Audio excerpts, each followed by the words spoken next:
box.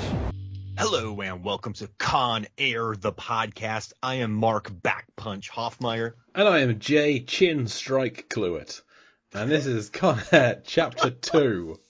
What happens in Con Air Chapter 2? Well, with Trisha Yearwood's vocals fading in the background, Cameron and Trisha Poe leave the oyster bar heading out into the rain.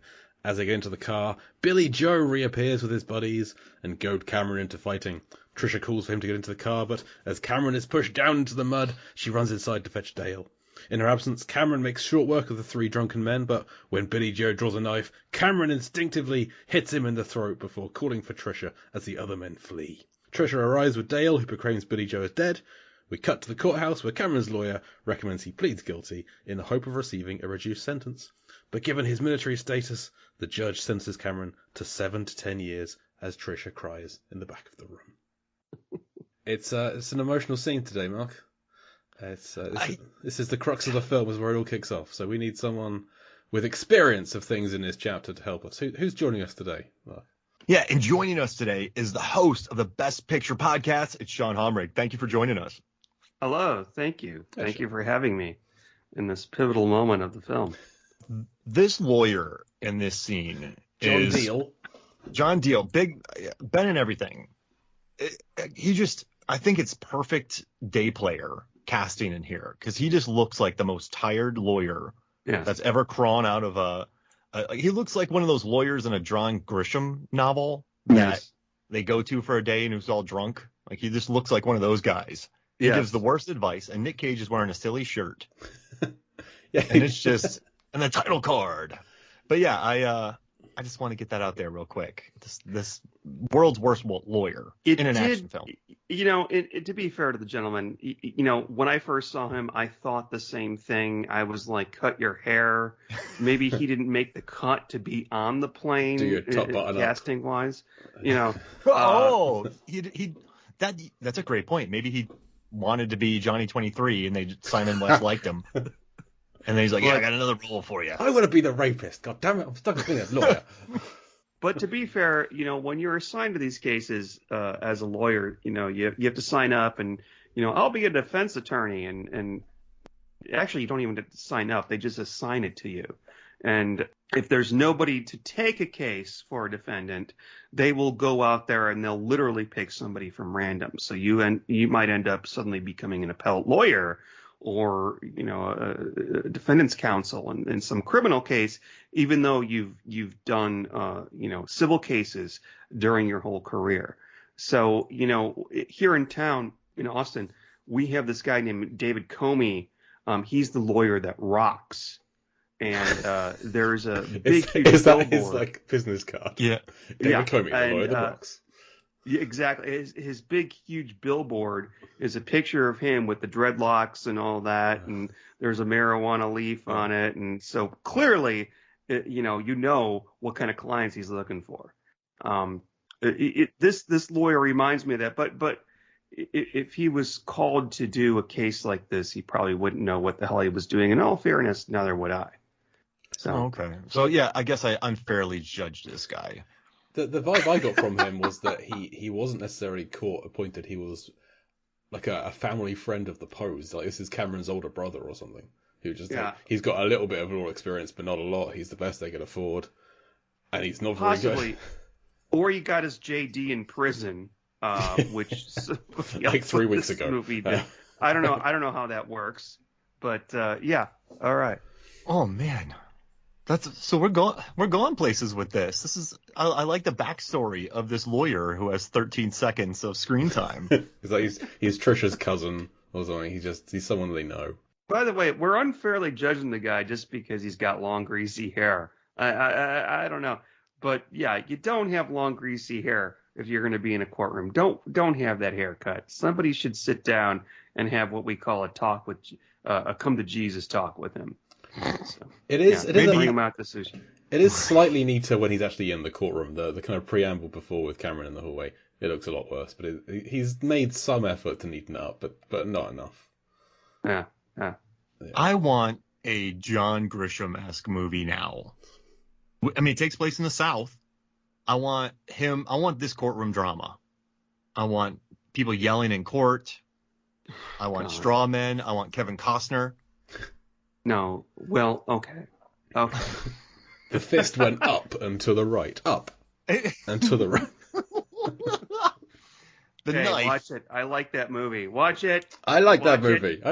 It's a very easy to mock moment, I think. It's an infamous moment, but I like the film too. That would never happen in a courtroom, though. I prefer the Seinfeld episode. What do you think about Primal Fear, Sean? Because at the end of that movie, everyone's just screaming in court. What do I think about? I'm sorry, I didn't hear what you said. Primal Fear, the Norton movie, Ed Norton, Laura Linney, Richard Gere. Yeah. Where at the end it's just a screaming match in court. Okay, clutch your pearls. I have never seen Primal Fear. I know how it ends. Oh, okay. Yeah, that was like sort of the Ed Norton springboard. Like now he's going to be in everything type of thing. Yeah, the catapult. Yeah, there was a moment, and I think that movie came out in the 90s, if I'm correct. Yeah. Yes. Or late. Right 80s. around this time. Yeah, there was a moment.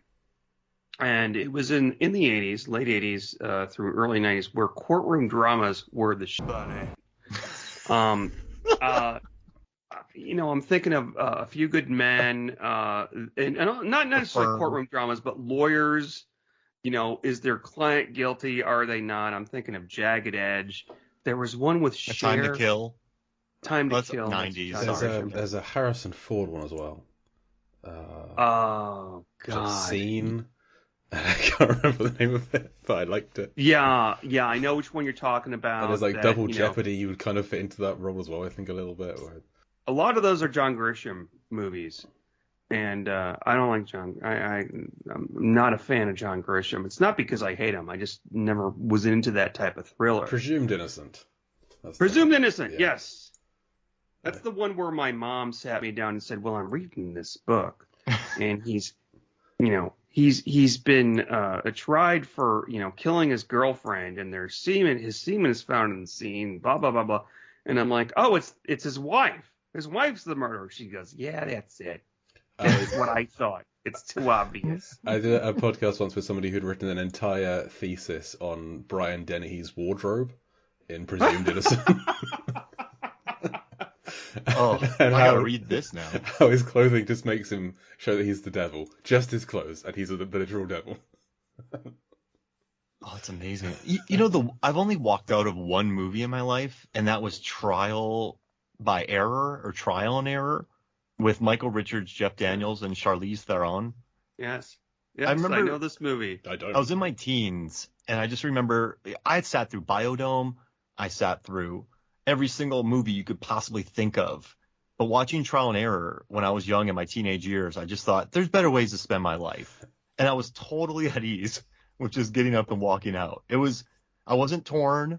There was like, I didn't hate the movie. I was like, there's better things to do. It's the only time I think I've ever walked out of a theater, and that was Trial by Error.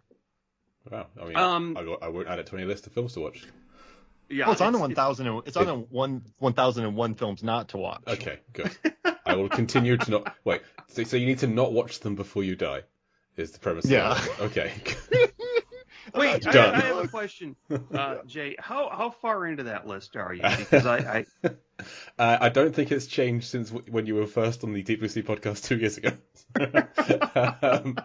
I have essentially fallen off of doing that list a little bit. Okay. I'm trying to call up my spreadsheet. It's been so long since I'm still tried. I'm still trying. So I'm still trying. My last update of the spreadsheet, I have 1,186 films on the 1,001 list, because I have all the previous versions on there as well, of which I have watched and reviewed 510. Okay. So if it was just if it was just that 1,001, I'd be over halfway. I have seen far more than that, but I haven't reviewed them all. So okay. I would estimate I've seen probably 700 or so. Can I read a quick list? If it's 1,001, no. It's that you won't watch. Okay. So that's the book I'm going to write and not sell any copies. But yeah, 1990s courtroom movies. I found a list. A Few Good Men, In the Name of the Father, Close Up, Philadelphia, Primal Fear, People vs. Larry Flint, Reversal of Fortune, Sleepers, A Time to Kill, Presumed Innocent, The Rainmaker, Amistad, 12 Angry Men, The Hurricane, The Client, The Crucible, A Civil Action, Disclosure, Just Cause, Class Action. Page 2. Snow Falling on Cedars, The Winslow Boy, the Gingerbread, like The Juror, Before and After, Red Corner, The Chamber, oh gosh, Swoon, A Map of the World, Inherit the Wind, Losing Isaiah. Like, I mean, it's just so body of evidence, so many movies here. I don't want to read 4 pages. Like, I don't want to read 80 movies to you. So it's probably but the 90s. It's probably a good thing that Con Air didn't focus on this courtroom scene as the bulk of the film. Yeah. It would have just got This could have been called Con Court. Con Court. And by the way, for the readers, I'm just going to say, if you want to see a good courtroom drama, nothing beats the original 12 Angry Men from 1957, 56. Yeah, so good. Yeah, I didn't realize how good it was until I saw it. Beautiful. I love movies where people are just talking in rooms and then just make it so suspenseful. But anyway, I want to see 12 pissed off people now. That's what it would be. Yeah, 12 angry people. Who are some good Pacino's in there? Nick Cage is in there. Who are some other angry actors that are really good at losing it on screen? Michael Shannon is a class. He's my go-to for everything, but he just has a particular kind of manic rage to him when he really lets it go. Oh, that's a really good one. Yeah, I mean, we can work on this, but yeah, I think 12... I like an angry Liam Neeson. Oh yeah, he's normally quite repressed, but when it finally gets out, he can be angry. So you don't want him in there though, because when he gets angry, everyone's like, "We went too far." Also, he's 8 feet tall. It's just too. It takes over the room. And Michael Shannon's too big, so you can't. Yeah. I want an angry Jeff Goldblum in there. Yeah, that's always fun. Aubrey Plaza. I don't know if I've seen Jeff Goldblum beyond like irritated. Like on the scale of angry. Wait, hold on. There's always the logical juror at the beginning, so he might be like juror number 9, where he's just listening carefully. He's not really angry, and he's going to be the one that points out at the end the fact that the witness wore glasses. That's number 4. Juror number 4 is the logical one. Is that him? Yeah, okay. E.G. Marshall. Yeah. Jesus Christ! Why do you know that? It's one of my favorite films. I love the film. I want to watch this movie now. What about? Let's see, Sofia Vergara, maybe Octavia Spencer. She can be angry, yeah. Well, what about Octavia Spencer? I could see her being a good juror number 1, just trying to keep it all together and not fully flipping off the handle. That's the thing. 12 Angry Men. Not all of them are actually that angry for the majority of the film. I would say only half of them ever actually get angry. Tyrese would be great at being Tyrese angry. would be Just fantastic. put the cast of Tyrese in there yelling. Oh my gosh. This movie. We gotta get a Giamatti in there somewhere as well. Oh my. We have to get Giamatti in there. Imagine a shouting match between Michael Shannon and Paul Giamatti and Tyrese. I don't know if I'll see this movie. I'll see this movie. I don't know if they've known what to do with Tyrese. Like that's a different energy, but I want to see it.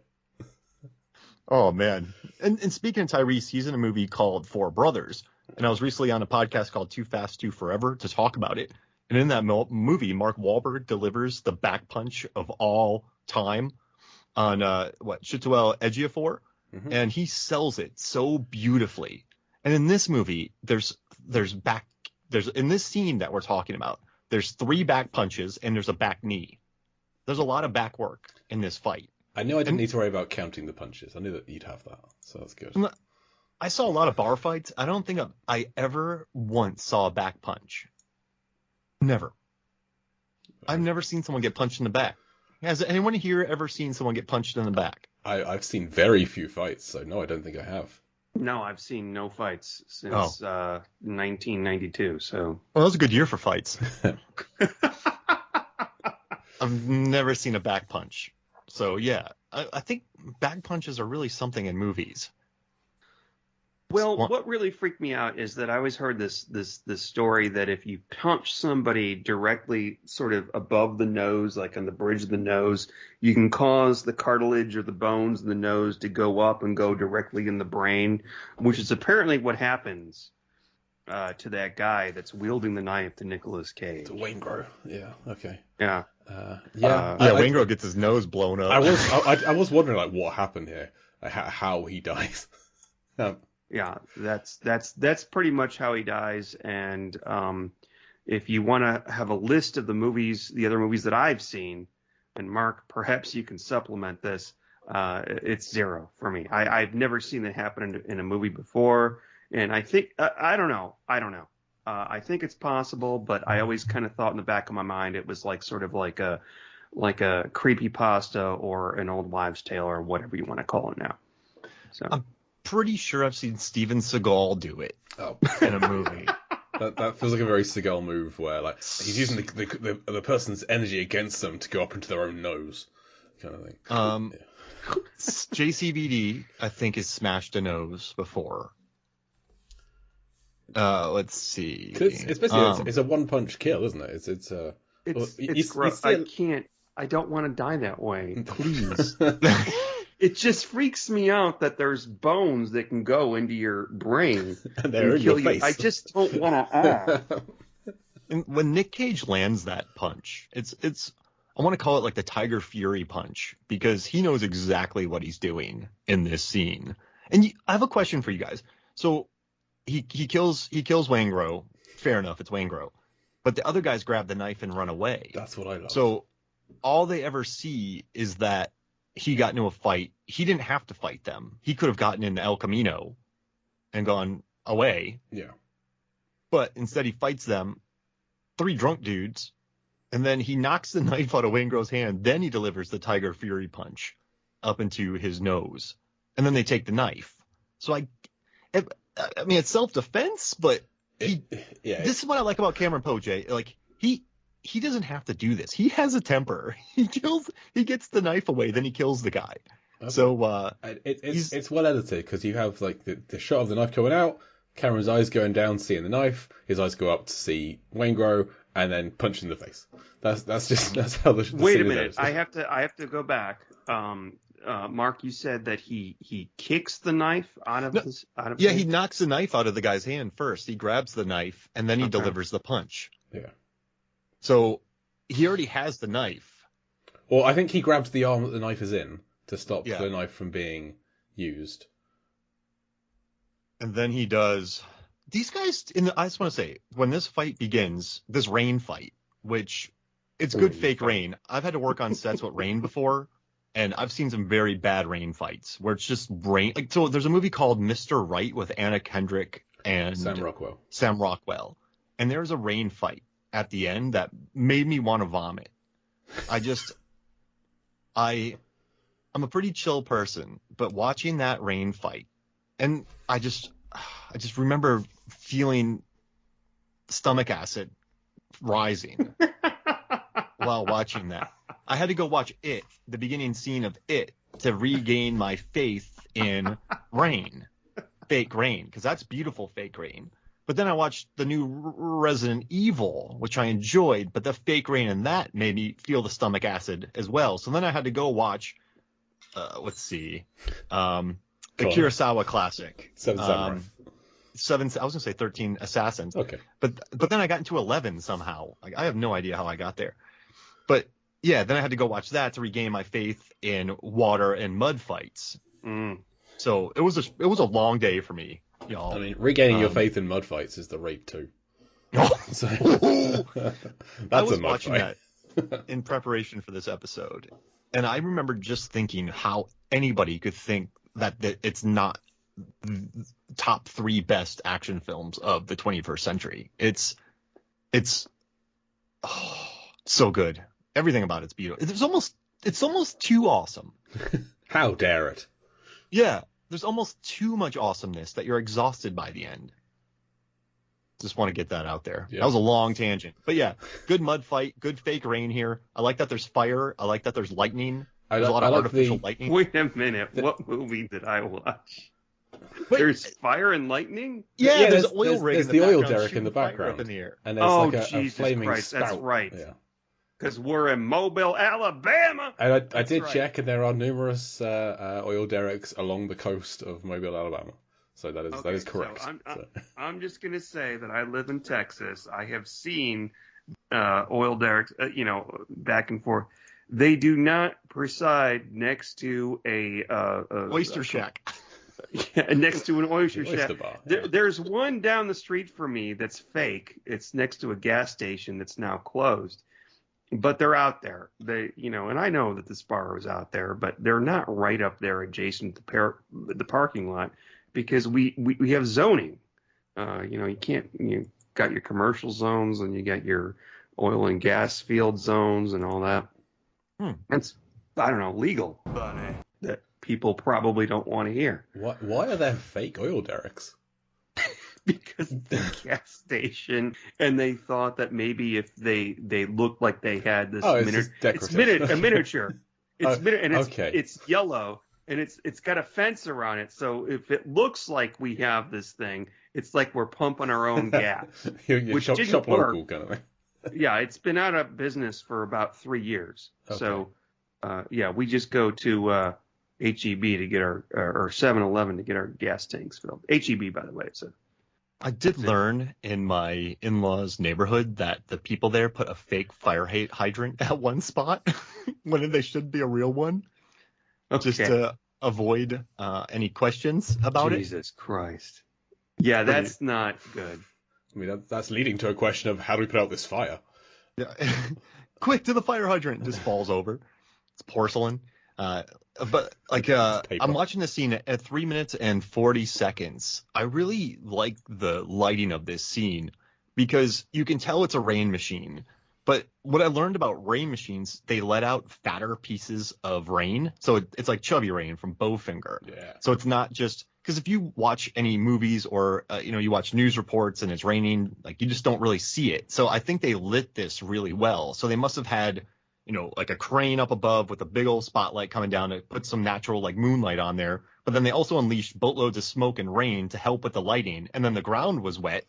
So it's a well thought out scene in regards to lighting. I mean, it's all artificial and there's way too much fog, but I still like the look of it. I don't know if you guys like the look of this fight. This is far more intense than when I was on the Deep Blue Sea podcast.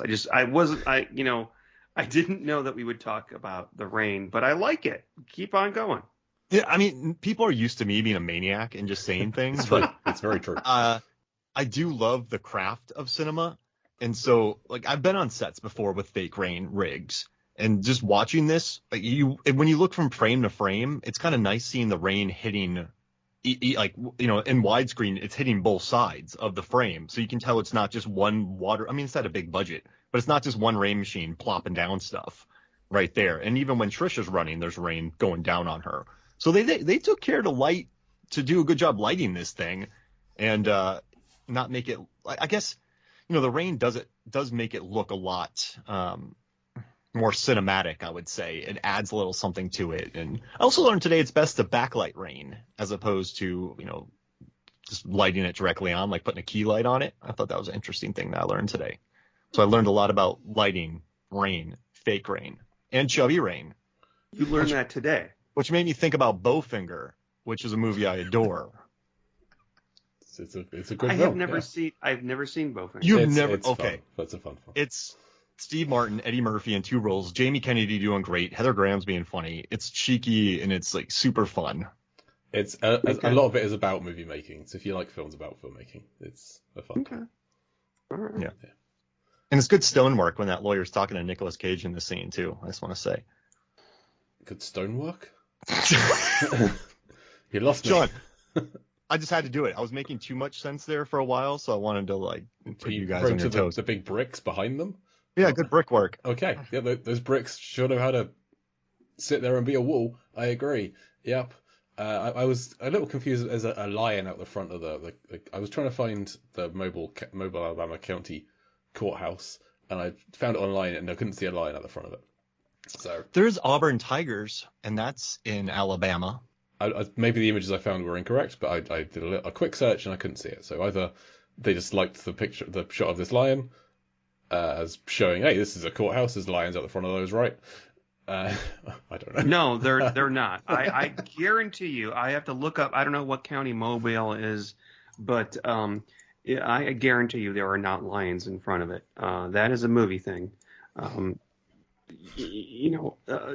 even in front of the federal courthouse. In fact, the only building that I've actually been to that has lions in front of it is museums in Chicago. They like their lions, but yeah.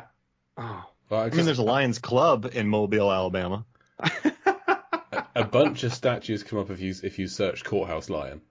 So I'm not saying you're wrong, Sean, but I think some of them do. But also they're in like Bulgaria. Oh, okay. So. All right. Damn it, I'm not doing this anymore. Sean, have you ever been in a courtroom with 4 slow-moving fans? Also, thank you for picking up on the facts. Thank you. They are doing nothing. Yes, this is a great point. No, I have never been in a courtroom in Texas with 4 slow-moving fans, nor have I ever been in a courtroom. This courtroom has everything that is perfect for court. They've got the gavel with, I don't know what the gavel hits, when the judge does it.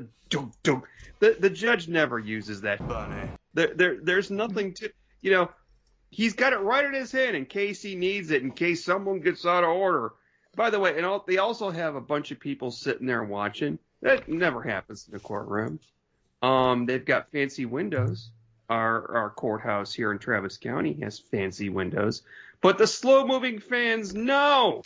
I thought the top 5th of my screen was in slow motion, wasn't it? It doesn't. It's so wrong. And if you watch old, courtroom movies, they've got the jury, and usually they're in the South. They've actually got the electric fans going, and the jury's fanning themselves like, oh, I gotta watch this procedure. I'm a juror, and I'm gonna, yeah. But this is just in a moment in this movie. Now, I've got it freeze framed right now. It looks like they've got a huge portrait of an old guy in black clothes. Maybe he's a former judge. I don't know. They've got too many pictures in this courtroom. They don't usually have that many pictures because no one has the time and no one cares because they all work for the government. Yeah, I think you'd be the right guest for this chapter. Yeah, this is obviously this movie is not a courtroom drama, but for this one movie, and I also want to talk about, by the way, this is obviously a criminal trial in this movie. I practice HOA law at the moment. I've never practiced criminal law. What is HOA? I don't know. Homeowners Association. Okay, thank you. Doesn't that sound thrilling? Wow. No, listen, I live in an HOA. There's a lot of drama. I get it. Oh yeah. Like this, a lady has her chickens, and the HOA wants to take her chickens away, and she says no, they're support chickens. So you have to go all the way to trial for that. Okay. Sorry for laughing. No, it's okay. But I have never practiced criminal law. But there is something, and I'm glad you guys brought it up. You say that he kicked the knife away before he delivered the killing blow. That's very important, and but it happened so suddenly. Yeah, I don't think and it does. The judge. Sorry. No, go ahead. Oh, he grabs the hand. Yeah, I'm sorry if I led you to believe. He grabs the knife hand, restraining the hand, but the hand still has a knife in it. He Seagulls him. Okay. And then he delivers the tiger punch. So the knife doesn't fall out of his hand. Not until after he's dead. Yeah. Okay. So he is still armed. And then the other guys come up. Somebody takes them. Yes. And then the knife is never mentioned after that. So you have to kind of be paying attention to realise that the knife is gone and wasn't there when Trisha and Dale return. So I'm surprised it's not mentioned like he was unarmed. So yeah, you are correct. Apparently, the defense lawyer goes to the hairdresser. You're right. And the judge announces that he's guilty of manslaughter in the second degree. Now, I did not know that was a thing. I thought it was just manslaughter. There's murder in the first degree, there's murder in the second degree, and then there's manslaughter. And manslaughter is usually exactly what he did in this movie, where he, kills a guy in the heat of passion, that type of thing. I can't remember how long he sentences him for. 7 to 10 years, no less than 7. No less than 7 to 10, which that doesn't make sense to me, because how can you be no less than a bracket? It would just be no less than 7 up to 10. Or could he be doing 15? I think there should be another hearing for the sentencing. I'm just saying that, his wife, who was at the beginning of the movie, is 6 months pregnant. And, if she's 6 months pregnant, by the way, I'm 6 months pregnant right now. Wait, well, when do they say 6 months?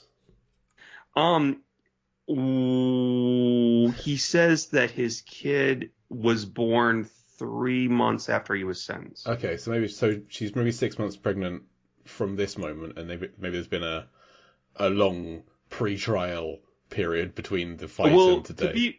Now when I'm thinking about it, to be fair, he would be in jail for a while, and then the trial would take probably longer. So I don't understand. Yeah, the trial would, by the time they get to trial, it would be like 6 months. Because I feel like she had just found out she was pregnant when they had the fight, because she wasn't showing at all in the previous chapter. She wasn't showing at all. So, and you find that out. Well, you've recently had a child. How far into pregnancy do you tend to find out that the pregnancy is there? Oh, it feels like forever ago since everything that's going on in my life. I don't even remember. Because she's almost Google. 8 months old now. So it's like a year and a half. Jay, whenever I go upstairs for two things, I always come down with just one. Yep. Like I always forget the second thing. Yeah. So, but yeah, okay. So, who here wishes Matt Damon had a cameo in this courtroom scene as one of the lawyers? Because he does so many cameos. Just cut to him with his 97 hair, and then just cut away, and that's it. He was leave everyone young. Confused. How old was Damon in 97? Because he had Good Will Hunting that year. Yeah. So he's passing for like a student. Well, have his he's like an assistant, I guess. A law. Wait, what's the word? He could be like John Deal's assistant kind of guy. Like yeah. So. Just cut to him standing there, and then that's it. Don't say any other things. Just Matt Damon right there. I mean, I'm here for it. That'll be great. I think this is a little pre Matt Damon's cameo phase of his career, but this could have been the start of it. Quick question: I'm reading the original script here, and Jesus, I'm so ill prepared. Yeah, the guest original. Sean, don't worry about it. In the I haven't read the original scripts. I've set a terrible precedent for you guys because I do tons of research, but then I just wing it so I know a lot of stuff. I use about 3% of all my research, but there's in this scene, you have they actually fight inside. So there's a fight inside, and the guy slashes in the bar. He slashes Cameron's back, so he slashes Poe across the back, and then suddenly Poe's face screws up in it. Oh, here we go. I'm just gonna read this. This is really lovely. All right. Smoke charges Poe, connects to Poe's face. Blood flows. Poe whirls on smoke. A flurry of punches. Smoke is reduced to ash. Tricia screams for him to stop through this entire exchange. But Ronnie's back with a table leg. He swings it at Poe. Poe dodges out of the way. He's fast, artful. Poe goes in for the kill. A combination of punches that crumple Ronnie. Poe is savage, rabid. Suddenly, Poe's face screws up in agony. He whips around. Billy Joe, jet blade, gleaming, has slashed Poe across the back. Billy Joe, let's go, Huckleberry. Shock me. Blood trickles from Poe's face. Everything slows down. He doesn't look himself. He looks almost inhuman. Somewhere far off, Tricia Poe is crying for him to stop. And in a dizzying slow-mo, Poe punches Billy Joe in the gut. And as Billy Joe doubles over, Poe sends a fist into Billy Joe's nose. Crunch! We can almost hear Billy Joe's nose bone pike his brain like a prized butterfly.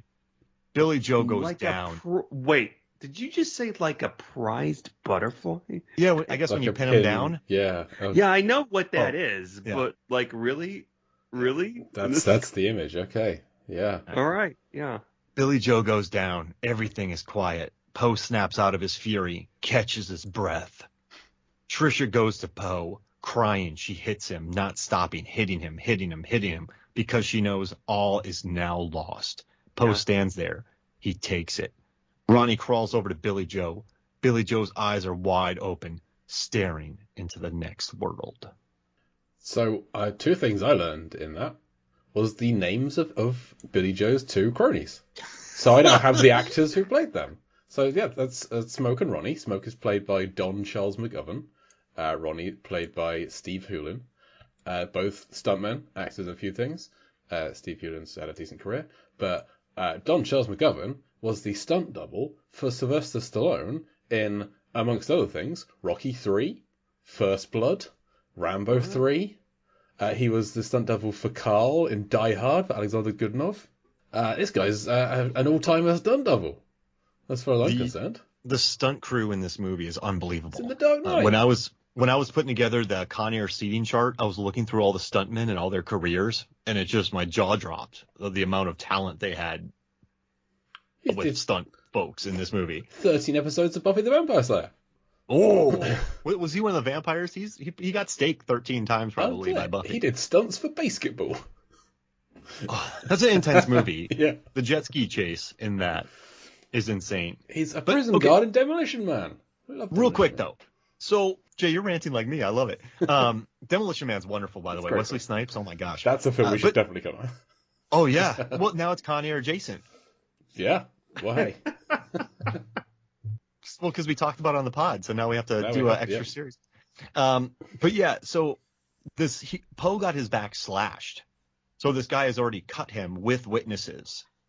So then would that change I know you have HOA law, but in my HOA, every year we have fist fighters versus knife fighters. So I don't, maybe you don't have that in your HOAs out there. There'd be definitive evidence what of a happened knife. after he got his back slashed again? And did he turn around and punch the guy? Yeah, he turns around, he punches Billy Joe in the gut, and as Billy Joe comes over, retches forward, Poe delivers an uppercut into his nose, which sends the cartilage into his brain like a prize butterfly. Oh God, this is basically a law school question that would be in an exam, and I don't know the answer to it, but my knee-jerk reaction is it would still be manslaughter. Like if somebody stabs you in the back, it may be different in Texas, by the way, especially if there are guns involved, but I think that you have. This is.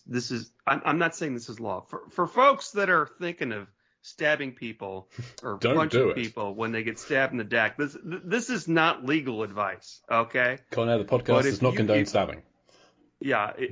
If you get stabbed in the back like this in a bar, I think that if you get attacked, you have a certain cooling time period where if you go back and hit them, you will be, I say liable, but you will be criminally liable. But if he turned around right away and punched them, a good defense attorney could get him off. I think that might be still manslaughter, but a good defense attorney should get him off. Huh. I'm going to give that with a caveat, unless he was black or Hispanic. I think that, that's what I think about that. So his lawyer wouldn't help him. I don't. John yeah, Deal's based not on what I saw of this lawyer, but the lawyer did give him good advice in as far as a plee deal goes. So the judge was just a punk. Yeah, the judge was a punk. So do we think the judge was having a bad day, or had the judge was he like an anti-military judge or something who just hated Cameron?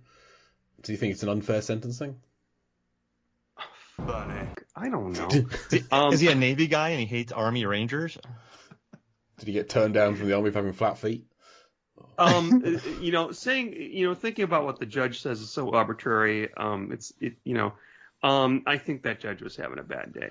I think. I don't. You guys, your experience with criminal law is the same as mine. Is he paying alimony? Has he recently started paying alimony? Jesus Christ. No. I'm pretty sure all of his dialogue is ADR to the judge. It feels very. Well, he's played by Kevin Cooney, who has got 111 acting credits to his name. Why do you know this? Because I'm on his IMDb page. That's right. You did I'm looking at it right now. And I'm just scrolling down it, and he's been in a couple of the Austin Powers films and lots of TV stuff. The thing that stood out to me as something I remember him from It's an episode of The Fresh Prince of Bel-Air in which he played Whitey.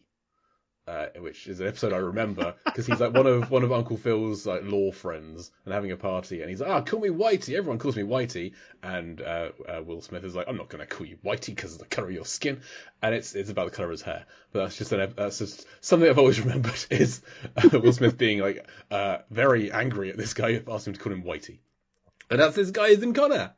It's Kevin Cooney. So. Can I tell y'all something about Fresh Prince of Bel-Air that has stuck with me for my entire life? Please do. So there's a scene, I believe, when Carlton, after taking speed, he goes to the hospital.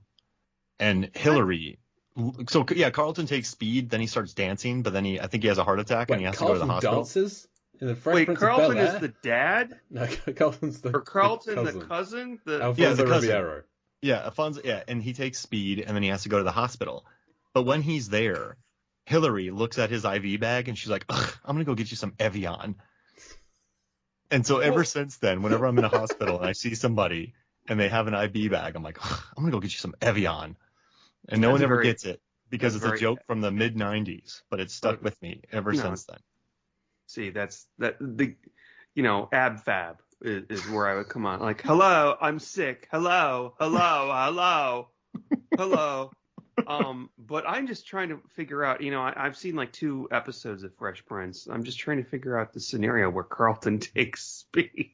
I guess it was either accidental or to make him stay up to cram for an exam are the 2 things I can think of it would be. Yeah. It's probably both of those. And then there's one thing where Hillary potatoes a car and puts a key in the muffler or in the tailpipe. Potatoes a car?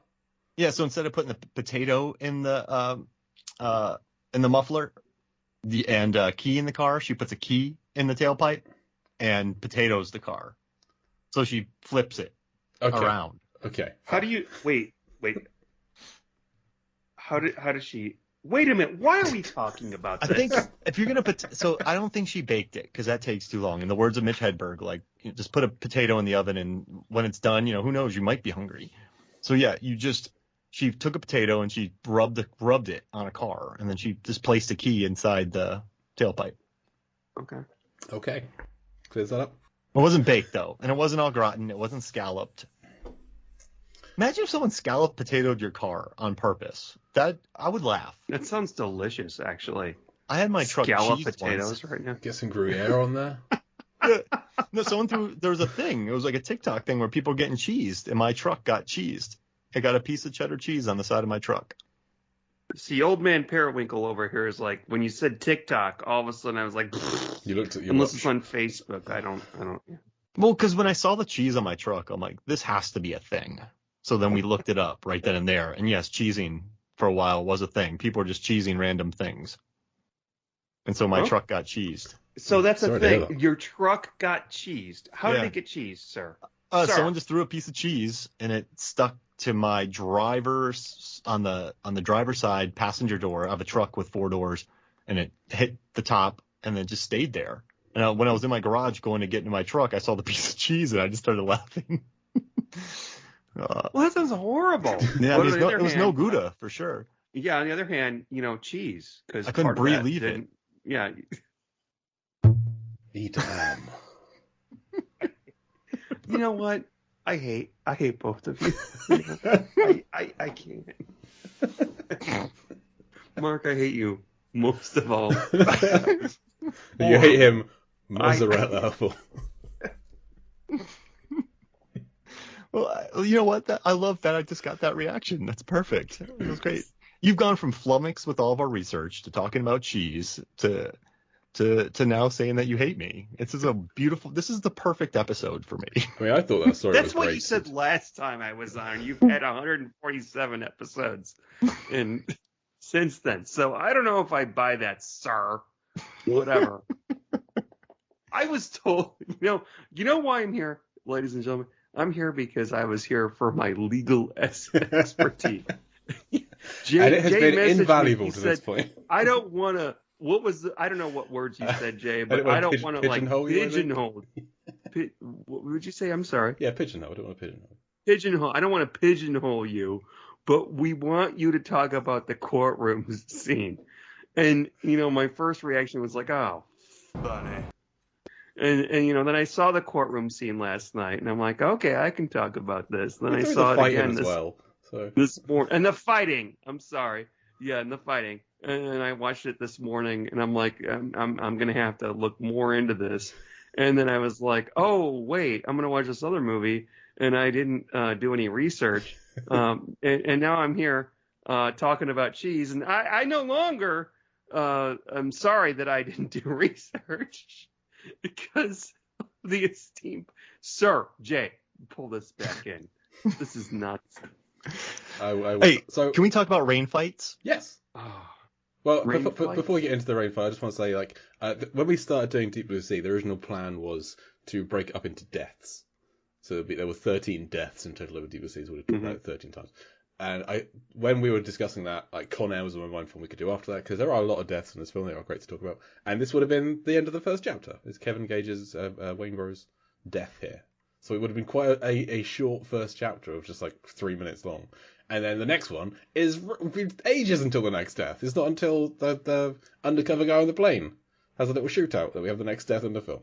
So this would have been a very unbalanced way of breaking the film up. Well, I could talk about more of the film, but it's not within my, jurisdiction of what I'm supposed to talk about. So you're welcome to.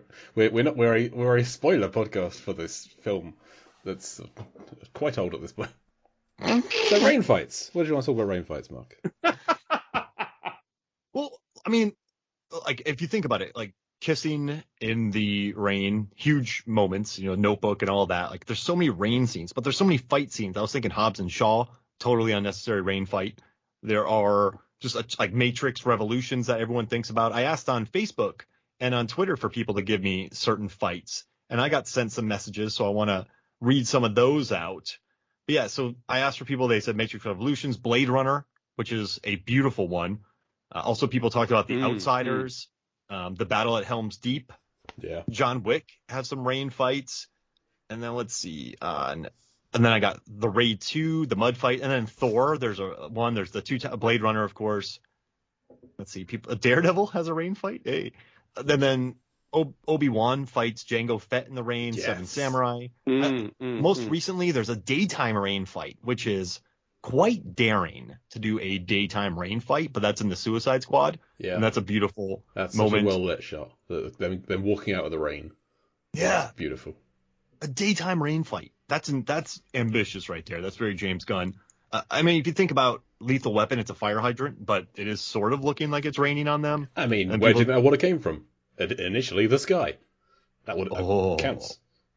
Like Lethal Weapon 4, The Outsiders. I just watched The Outsiders for a Tom Cruise thing I'm doing. Tom Cruise, he fights a lot in that movie. Also, Patrick Swayze in his prime, I think, would just beat the crap out of me. That dude can movie fight. Oh, yeah. But the day before he died, he could probably beat the crap. Yeah, there was a. Go ahead. I'm sorry, Mike. Oh no, you're right. I think, but not in Steel Dawn though, because he didn't really know how to sword fight, so they just sort of had him dance with a sword. And then there's a scene where he gets leveled. So if you watch Steel Dawn, watch the first 5 minutes on it. There's one of the greatest movie punches of all time. But I'm talking about Patrick Swayze, the fist fighter. Mark, you and I were recently on Roadhouse Minute. It may have come out put on this podcast. I'm not sure. And yeah, Patrick Swayze would kill us. All of us. Easy. Our throats would be littered across the floor. He's such a great movie puncher. But then I started thinking about my favorite movie fights. And so 13th Warrior has one that I love. That's one of my all-time. People say it's a guilty pleasure, but I think it's like a $140 million movie that came out in '99 that looks amazing. Really good movie fight. I like the one in Drag Me to Hell. It's not really a fight. She's just digging a grave and shoving a coin into an old woman's mouth. Yeah, it's a one-sided fight. But it's still quite dramatic. That's a one-sided fight. It's still very Sam Raimi. Like, she still gets kind of beat up, though, which makes me really happy.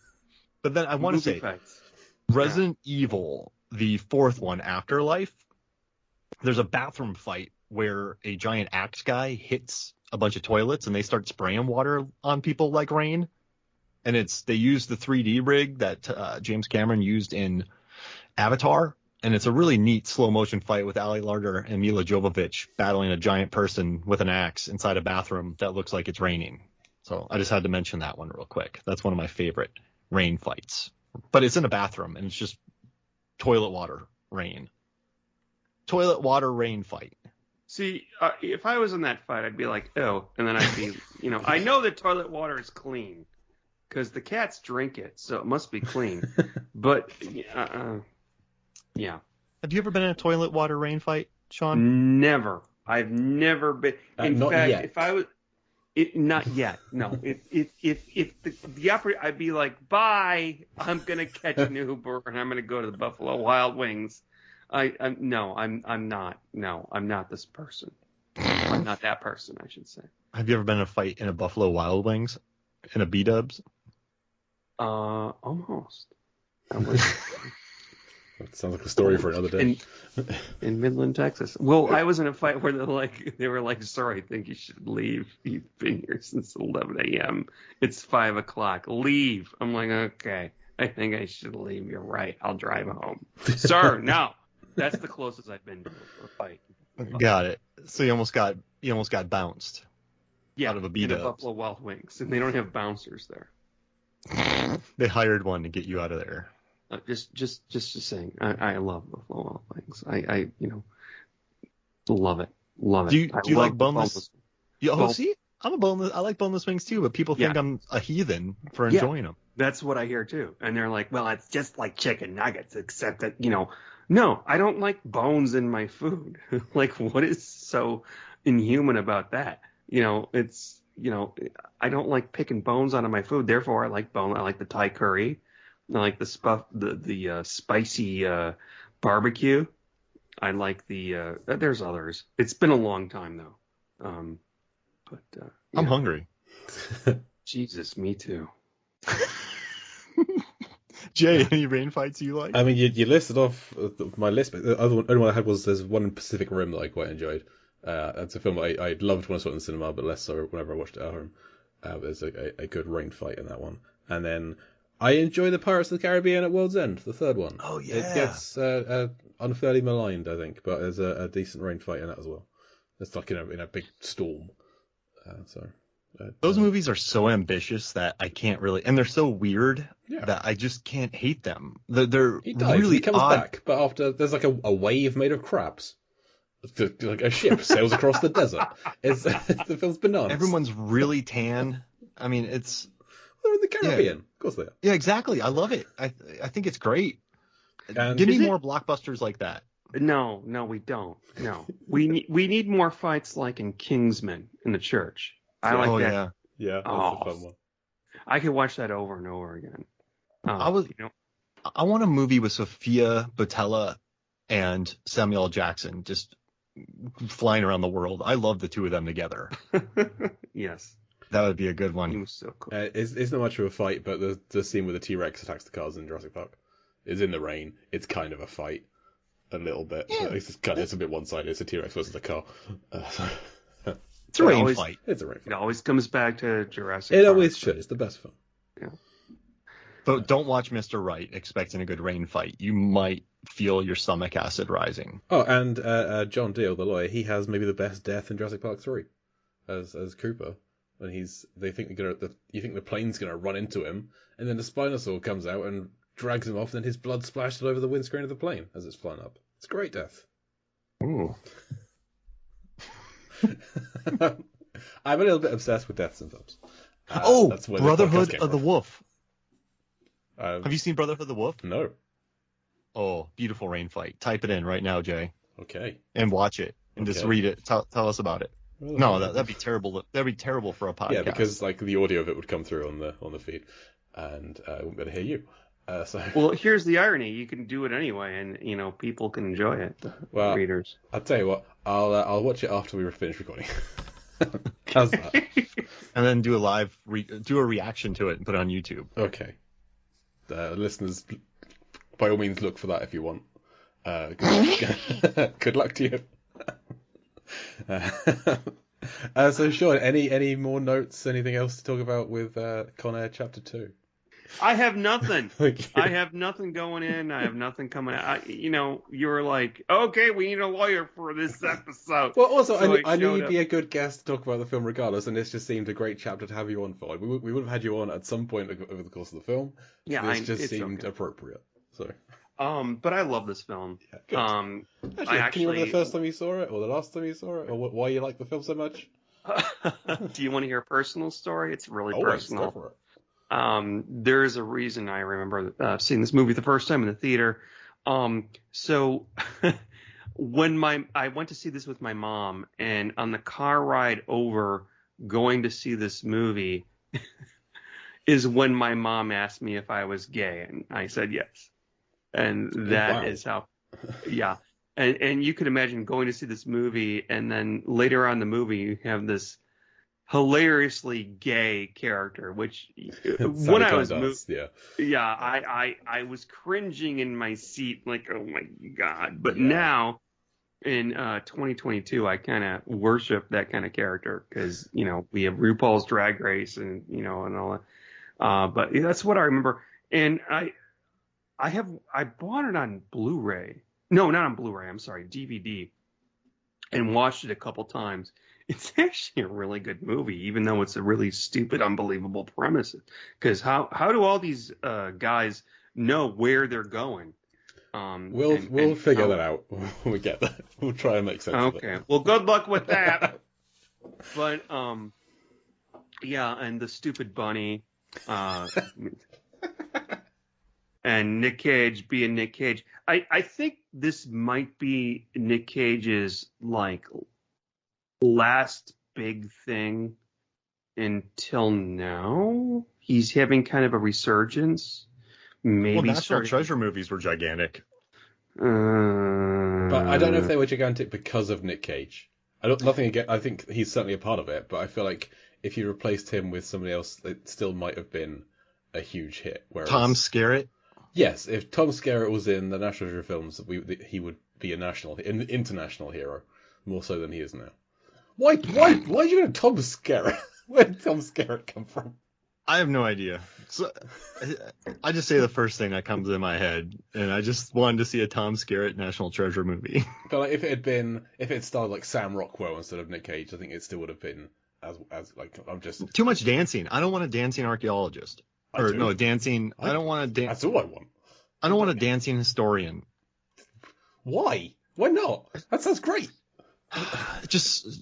I'm finding old stuff and I'm dancing. It just doesn't seem like that's how he figures stuff out. He's doing a twist and squeezing lemons on the Declaration of Independence. I don't want to see it. Okay. Also, I want to say Renoli Santiago had a great run there with Dangerous Minds, Hackers, Daylight, and Con Air. That was a good run. Daylight. When Daylight. Sally Can't Dance had a good run. This is Hackers, the moment where I put together that Renoli Santiago was in Daylight. Yeah. That's why I love that film. It was my first ever favourite film. Talked about it before. And I had no idea that there's crossover with Con Air. My God. I feel like a fool. And Hackers, now, Nick Cage, and I don't remember the name of the movie, and it was just a couple of years ago, but it was a Five Nights at Freddy's movie. Oh, Willy's Wonderland. That's it. Yes. Great film. Yes. Love that movie. Incredible. And then he did Mandy before that. I didn't like Artwork. Mandy. Oh, it's art. I haven't seen it yet. I know, but I felt like I was stoned through the whole thing, and I wasn't stoned. I didn't like it. I got to see it in a theater, and I think it made my experience that much better because I was able to get immersed in it. And I think that's why, because it was playing one day only in a theater, and I randomly caught it. I didn't even plan on it. I was like, oh, yeah, it's playing tonight. And I went and watched it, and just that experience blew me away. Yeah, that's fair. I watched it on Shudder with Joe Bob Briggs doing the hosting, and it didn't quite strike me as much as it did everybody else. I just felt like it gave me a headache. I felt like oozy, whatever. But now he's doing new stuff. This movie just came out where he plays himself, I guess. It's incredible. It's amazing. It's my favorite film of the year so far. Really? Yeah, I loved it. Okay. Loved it. He should have won an Oscar for Pig. He should have. Say that. Yeah, that's another one. The Georgia Film Critics Association, which I'm a part of, we gave him Best Actor. So I just want to say we were on top of it. We did our part. He's going to win another Oscar for Renfield. For playing Dracula. It's going to happen. Oh, please do. Next year. Just put him in the woods. That's when you know it's a good movie. Just put Cage in the woods. Joe, Mandy, Pig. Pig and Color Out of Space. They're all Woods-themed films, and they're all wonderful. So his run since the 2010s is Plop 'em in the Woods. The Croods? In the 90s? Oh, yes. In the 90s, just put him in prison. That's it. Just put him in prison. Face Off. Con Air. Gone in 60 Seconds, he had a record.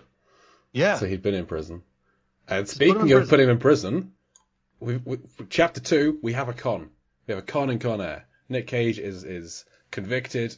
We have a confirmed con. Wild at Heart, he's in prison. 90s, beautiful movie. He's not yet in the air, but That's he a is a really con. good movie. So we have one. Yeah. Raising Arizona, he's in prison. Yep. Yeah. All right, what's the Con Air count, Jay? Sorry. One con, no air at this point. Cameron Poe is convicted in this chapter.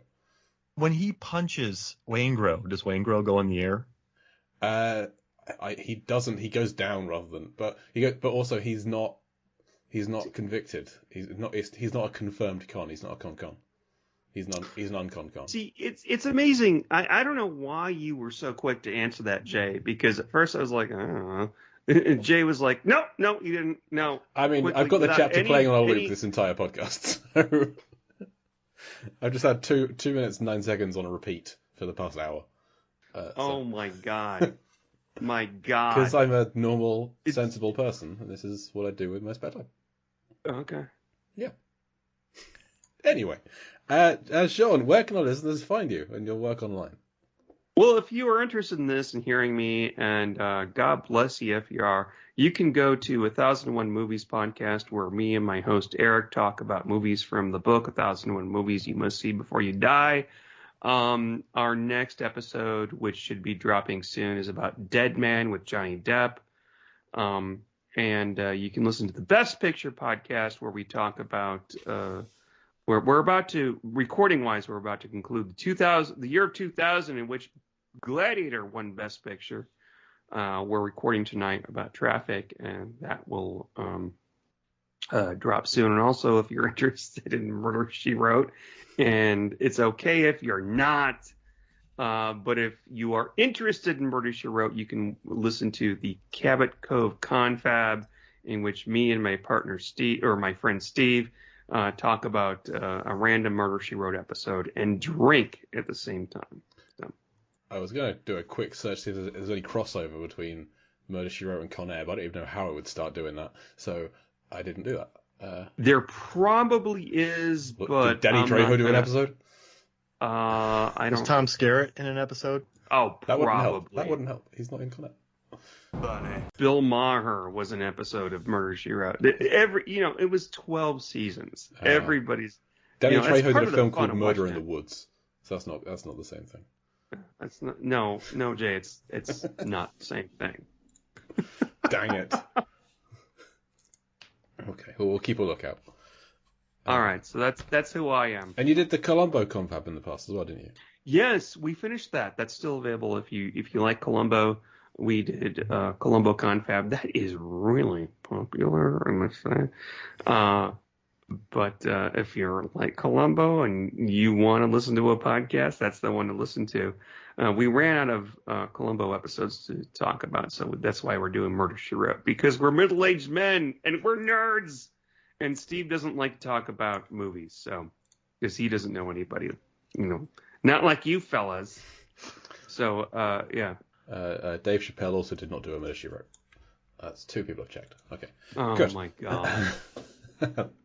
Mark, what you got to plug?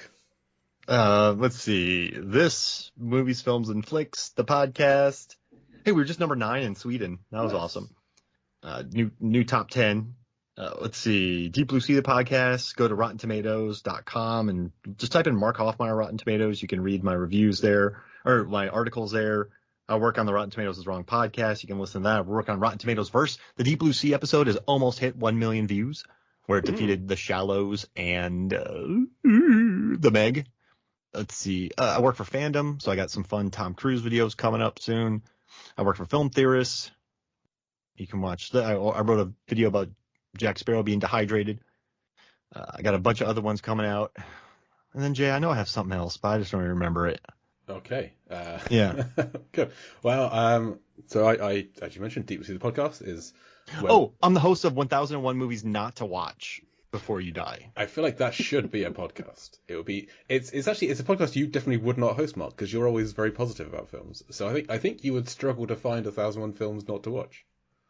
It's trial by error. Here's the problem, though. It contains about half of the movies that are on the list in the book, 1,001 Movies You Must Watch. That is true. Funny. Yeah, it really does. Oh, I swore. I'm sorry. He's done several since I asked him not to. It's fine. Nick Chinland, who played Billy Bedlam, was not in Murder, She Wrote, but he was in Diagnosis Murder. Okay. A different show, but more. But was he in the Cosby Mysteries? Bryan Cranston was in Murder, She Wrote. Yeah, he was. No, he was not in the Cosby Mysteries. He was in an episode of The Gilmore Girls. John Cypher? 2 episodes of The X-Files. Anyway, we haven't even met him yet.